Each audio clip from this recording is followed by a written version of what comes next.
is known as destructuring. What it allows you to do is pull out, great, thanks, the sun. I literally just said Jesus. And then, all right, so it allows you to pull out key value pairs and immediately create brand new variables from them. So for example, I have a const spaceship with a bunch of key value pairs, right? So spaceship, pilot, value, Elon Musk. Any questions so far on just this object? Thank God. All right. What I can do is I can create two brand new objects using this sort of object literal syntax, but it's really destructuring. So I can have a const inside another object. And it's pilot and chef. If these two match the keys inside this object, spaceship is an object, it will create two brand new objects with the same name pointing to the same value. So I will have a new const of pilot pointing to Elon Musk. And I have a new const of chef that I'm pulling from the spaceship object pointing to the value of Gordon Ramsay. Are there any questions on destructuring, the syntax, and what it's doing?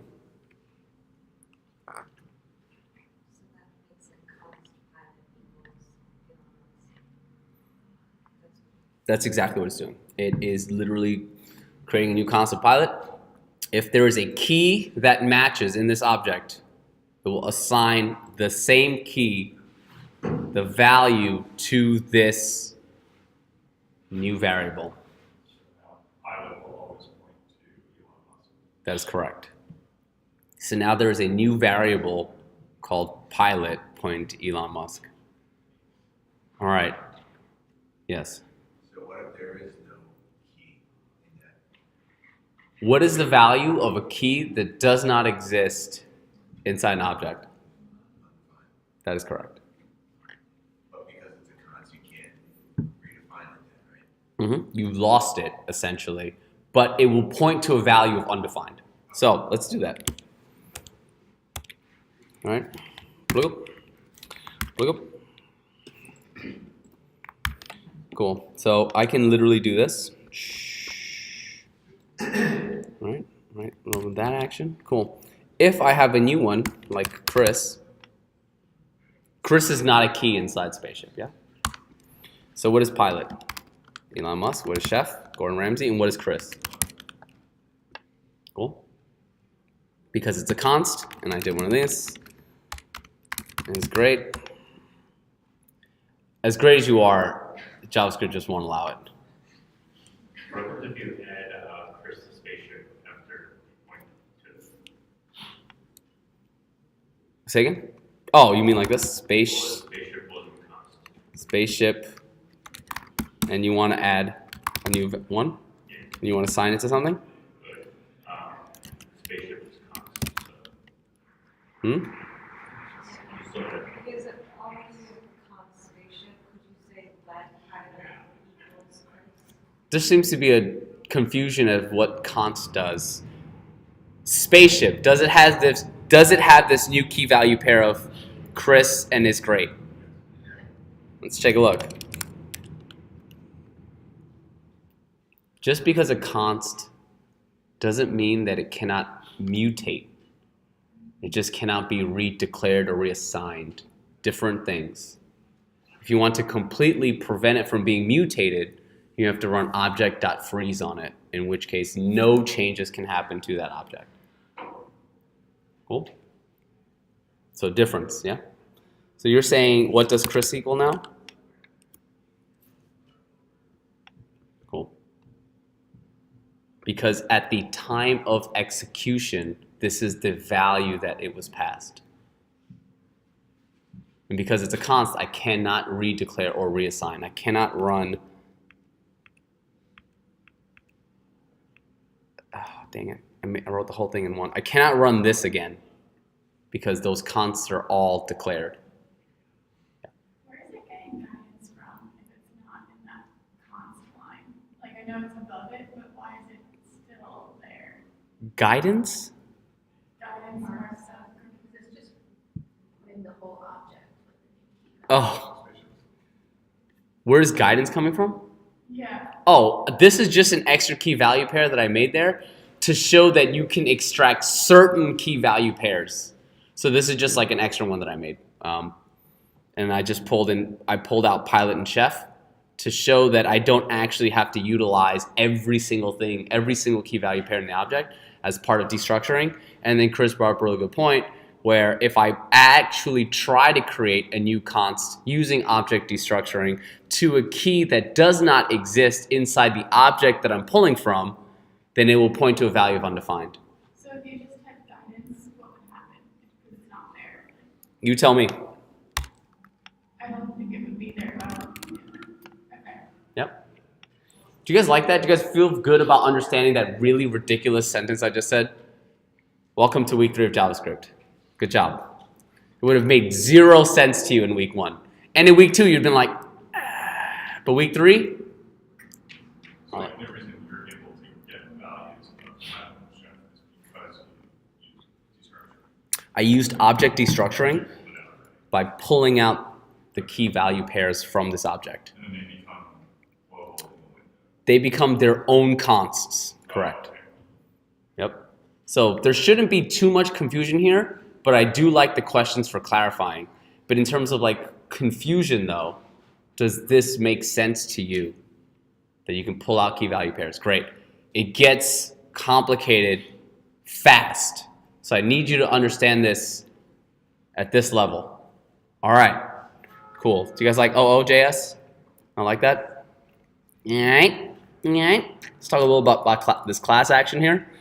And so we know that we can do this constructor. What I'm going to do is I'm going to pass in these props when I do new person. Does that make sense so far? I'm going to do new person and pass in these properties. I'm just using props. It's short for properties. And so these are the props that I will be passing in. I'm just commenting them out right now at the moment. Let's do this. Is that better? These will be the props that I will be calling new person with. Does that make sense? Like they're just commented there so you could see them, but this is what I'm going to be using. This is the pattern that you know and you're familiar with, and that is I have a constructor and it's going to take in mass assignment, a huge object with key value pairs, and I'm going to use this.name pointing to props at a key of name. So if I do new person with these props, I should get a new person object with the name of Winfield and a favorite color pointing to red. Are there any questions on this? This is just plain OOJS. Now, knowing what we literally just learned, that we can create objects on the fly, pulling from another object that exists with key value pairs, I can pass in an object in there using just name and favorite color. Think of this as const brackets name favorite color that's pulling from the props that I just passed in. So it's creating a brand new name variable and a brand new favorite color variable pointing to the values from props. So name here is going to point to what? Winfield. Favorite color, the new variable, is going to point to red because it's pulling from the props. Therefore, this.name, and I assign it to the new name variable I just created using object destructuring, will be exactly the same. How does it know where to pull it from? Like, how does it know to take it from props and not a different object? This is the way the constructor is written. It is no longer written with props. It is written as an object, name, comma, favorite color. This is still what I'm going to pass in. I'm going to call new person with the arguments of this object. And so it's going to pull out the name, create a new variable of name, pointing to the value from the props object.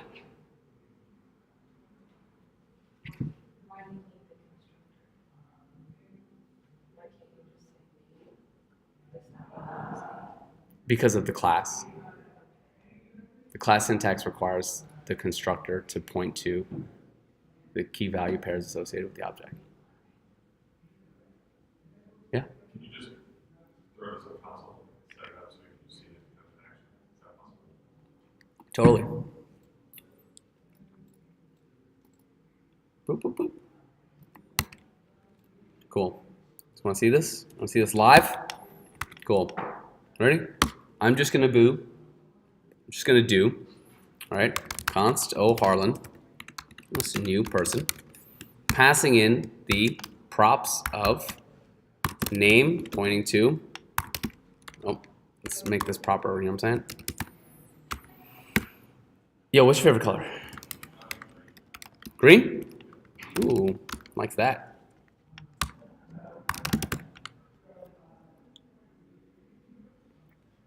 But now you have like a name object and a name variable. That's the window, just ignore that. I created these inside the scope of the class. I created them, used them, and remember this class, when I use the new keyword, invokes this class constructor function. And because of scope, it's gone. I lose it. If you call it like Harlan.name, it's still like, Oh yeah. I was like, Harlan, what's your favorite color? It's totally good to go.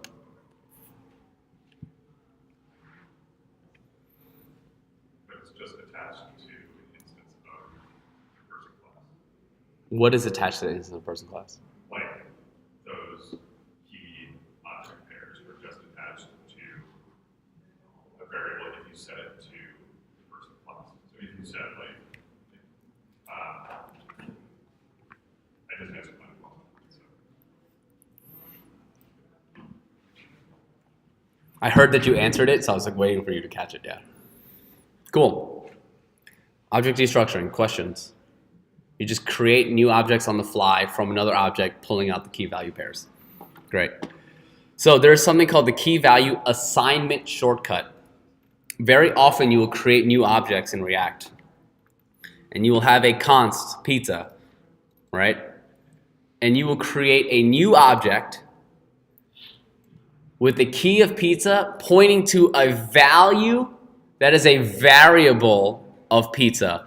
If the key and the value are exactly the same, you can simply write pizza. So this is exactly the same as this syntactically. This is just some syntactical sugar where pizza points to pizza, restaurant points to restaurant. I can do const pizza object and go pizza and restaurant. It looks weird because you're expecting this object to have a key value pair, but it's just pizza and restaurant. And it's because these are the same names. Therefore, it'll just assume there's a variable here. So if I do pizza object 2 dot pizza, it'll point to pepperoni.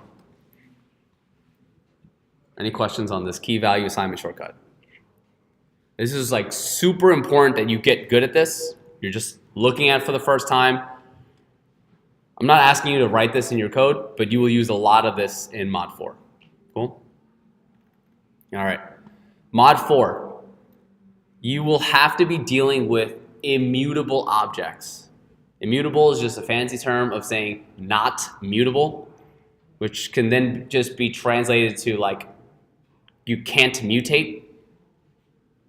So if you can't mutate these objects, in order to add something to them or change their value in any way, you have to create a copy of it and then add in the extra things that you want. That make sense? So, for example, if I have a const called mud with a key of blood, I don't know why we did that. This is done like around October. It is spooky season right now. If this object is truly immutable, All right, let's say I ran object.freeze on it, and I cannot add any additional key value pairs. There's two ways I can do it. I can use the new spread operator, which is the es6 syntax, or I can use the es5, the old way, the prior to 2015 way, and use a method called assign. So on the object, there's a method called assign, and it takes in several arguments. The first one will always be the target object. So right now I want to create a copy of mud2. The problem I'm trying to solve is objects are passed by reference or passed by value. Who says reference? Okay, who wants to just hear the recording for this lecture and we can all go work on our projects?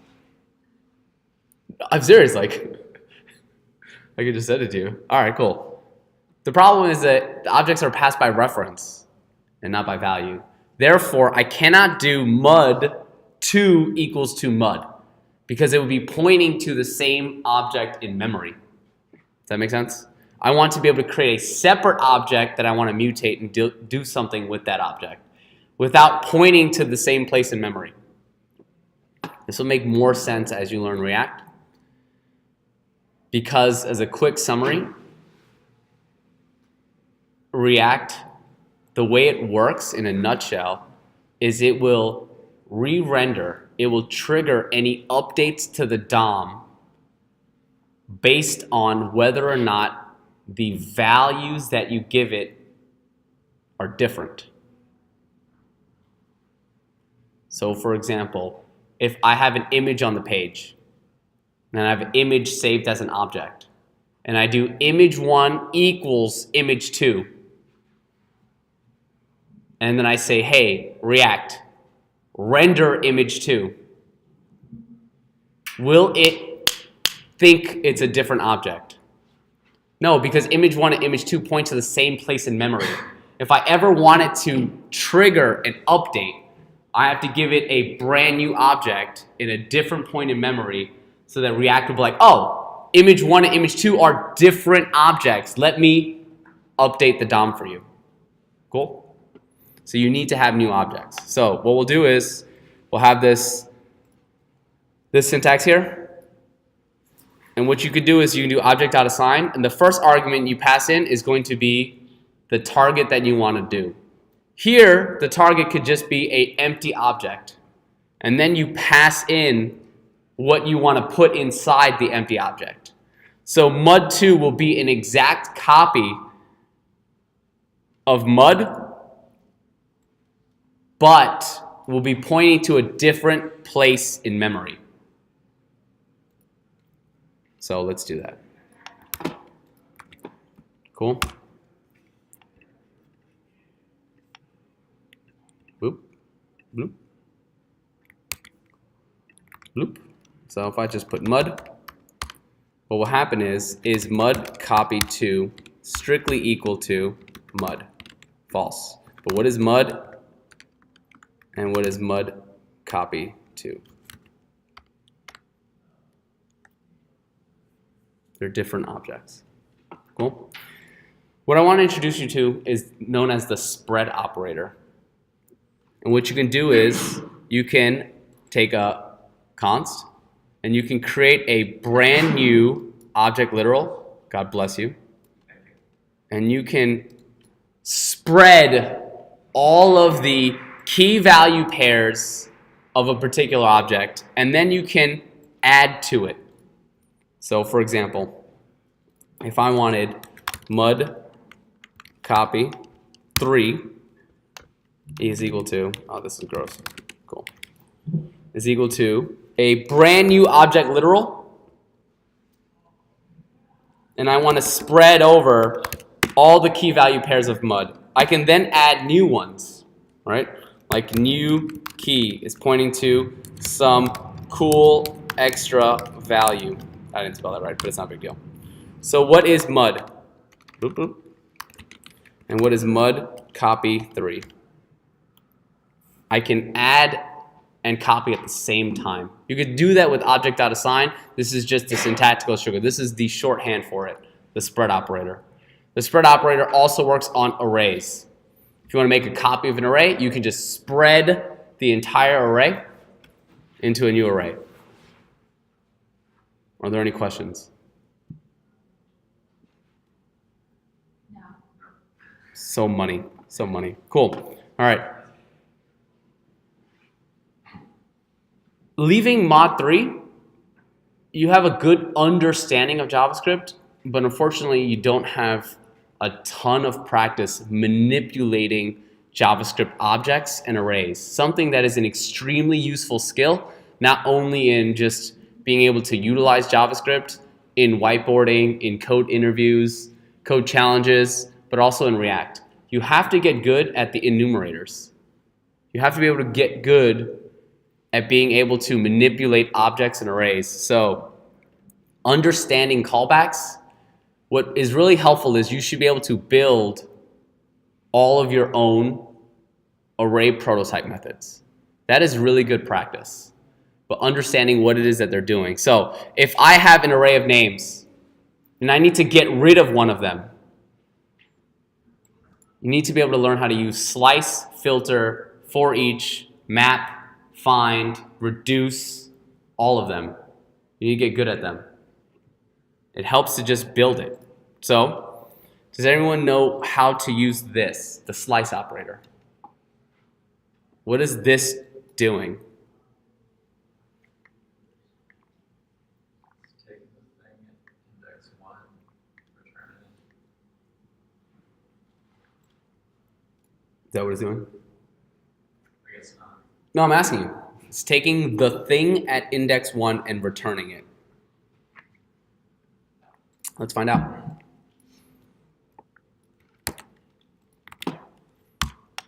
What is no Evans?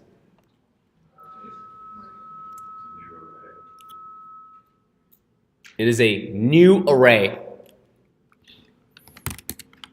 with just that value. So be careful how you're saying things because words mean things, right? You are simply extracting the value at index 1 and creating a new array. Cool. It's important, like just all these little things are important as you understand the data structure and what your return value is. Because based on what you said, it could either be an array, but if you're really just pulling out the item at that index, it is a string. And the data structures are very important, right? Because like if you dot for each on a string, what happens to your code? It breaks, and you're like, wait, I don't understand why. So it's important. Cool. Good deal. One more time, I'm just gonna build and talk through this filter function unless you understand it, and I will move on. Does anyone want me to move on? Who wants me to walk through it? Okay, 2 people. We're gonna move on. I'm just trying to do it for you guys. All right, just a quick refresher and reminder on the arrow syntax. The implicit return, there's no curly brackets, there's no keyword return. You need the curly brackets and you need the keyword return when using arrow functions. There's also one more thing, and that is if there's one argument, you just simply list the argument and you do not need the parentheses. Cool? All right. Who's comfortable with this? The this keyword. Who's uncomfortable with the this keyword? Okay. We'll have a breakout session for 2 people after this. Understanding class syntax in general, what the constructor function is, and remember, you do not write function before your methods. Cool? You cannot use const or let in here. If you ever want to check it, use Babel. Passing functions as arguments, understanding the callbacks, right? What is this doing? Where is to uppercase being invoked? God bless you. Cool. Can I remove the parentheses from name here? Great. The last thing I want to talk about is this dynamic object keys, right? Jumping between Ruby and JavaScript has taught me a lot of things. And one of them is going to be when you assign key values, just remember how you're doing it. There is ways to retrieve data from an object, and that is the dot operator and the bracket notation. So let's take a look at it. So I can have a const of key. Let's put keyblade, right? Just put Sora. Thank you. Cool. If I were to do something like a new object, right? Const new object equals to just a new object, right? If I did new object dot keyblade, cool, and I equal that to, I don't know, Riku. Don't worry about it. If you don't get these references, not important. What if I look at new object? What should I see? New key value pair. If I were to do new object, add a key of keyblade, and I assign that to cage 3 rocks. Right? What does my new object look like?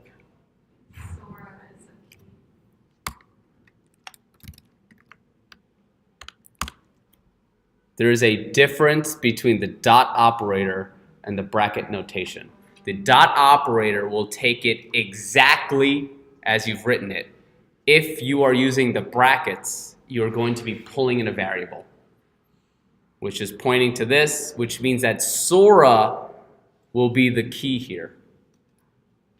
So just be careful how you're using the dot operator or the brackets in the way that you're assigning key value pairs. It's a very easy mistake to make, and it will go errorless because you're in fact writing valid, legitimate, good JavaScript.